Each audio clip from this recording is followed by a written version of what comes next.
Hello everyone and welcome back to another book review. Today I am going to be reviewing Forest Walking, Discovering the Trees and Woodlands of North America by Peter Wohlleben. I don't know how to actually say his name, so we're going to stick with Wohlleben.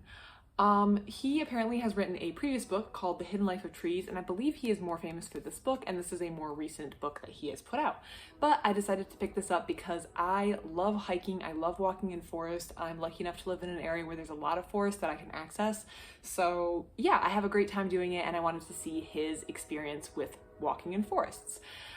So a little background on the author. He kind of talks about how he got interested in forestry and he pursued it as a profession. However, he realizes there's some things in the forestry profession that don't really, or the commercial interests of forestry don't always match well with the natural way that maybe things should be in a forest. There's things that foresters prefer or do that don't really work in a more natural forest. So he started to, I guess, look into that or realize stuff about that.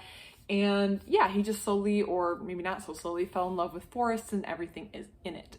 I think the best description for this book is actually found in a little note that's after the book, just the section called In Closing, where he says, "This book is not a reference book, it's an appetizer." And additionally, at the very bottom of this In Closing section, he says, "If this little book has inspired you to go out hiking in the woods, then I have achieved my goal."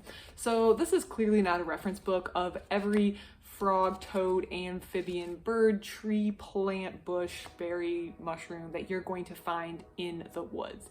It is a sampler, and it just kind of goes over general themes, let's say. There's a section where he talks about how to entertain children. There's a section where he talks about using all your senses in the woods, including things like taste that you might not think to use in the woods. He talks about going in the woods in the dark. He talks about going in the winter when you can see tracks in the snow and what to look for. He talks about clothing, wardrobe, survival skills, caloric requirements for humans that can and can't be met in the forest, the way that the different parts play together. So like a dead tree, what value does it have? He talks about some of the interesting creatures that you can see in it.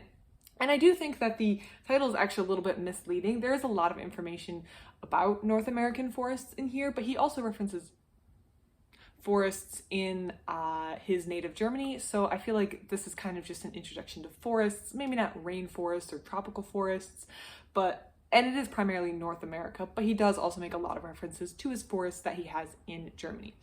So, and when he says North America, I should add, he's not just referring to the US, which I feel like sometimes books do when they say North America, they just talk about the US. It's a big country, but so is Canada. Canada is actually bigger than the US. This book talks about forests in both the United States and Canada, which I really, really appreciate. There's also, I believe, oh, my bookmark. Good thing I didn't return to the library without it. There's a little handy dandy map that kind of shows the different types of forests, which I thought was super, super cool.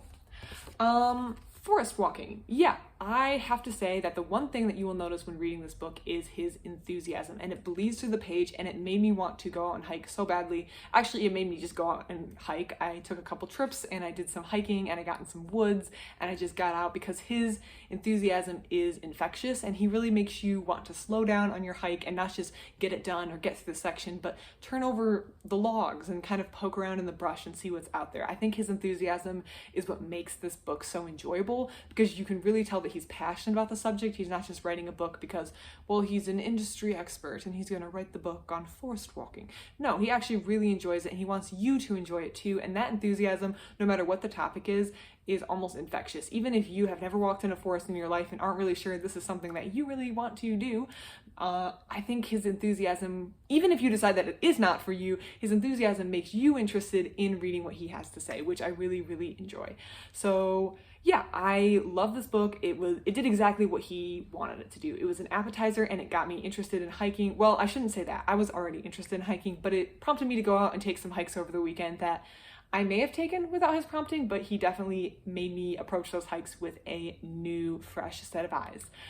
The one little thing that I would like to talk about is the lack of pictures, which I don't think is necessarily a problem, but there was one section where he was talking about tracks and the difference between seeing like when you look at a track, how do you tell if it's maybe a wolf versus a dog? And I feel like there were some sections in there where it would have been helpful to have a picture or a diagram showing what he was talking about, because I'm trying to mentally keep things in my head, because I was reading in a park and I didn't have my phone, so I couldn't look it up, and I was trying to mentally visualize how the tracks were looking and what he was talking about. And I feel like it was something that just would have been easier to explain if he had a picture to go along with it. That was one section where I really wish he had included something. There are a couple pictures, but there's not a whole lot. It's more text, but I don't think that detracts from anything, because he has such an infectious enthusiasm that makes you engage with the book.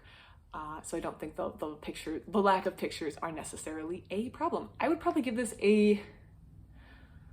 let's call it a 3-star. It's an appetizer book, it's an overview book, but it makes you want to go out and hike, and I think anyone who reads this book is going to be infected with that love of hiking that he kind of wants to instill in people. If anyone else has read this book, or if anyone else likes hiking, would like to recommend another book in that, I would love to hear about it below. I should also add that after reading this book, which Peter Wohlleben, that's how we're saying his name, I started reading this book, The Hidden Kingdom of Fungi, and it has a little recommendation on the top from the author of the book that I just read, which I thought was a super cool connection. And also, I read this book before going on the walk. Well, I didn't finish it. I'm still reading it.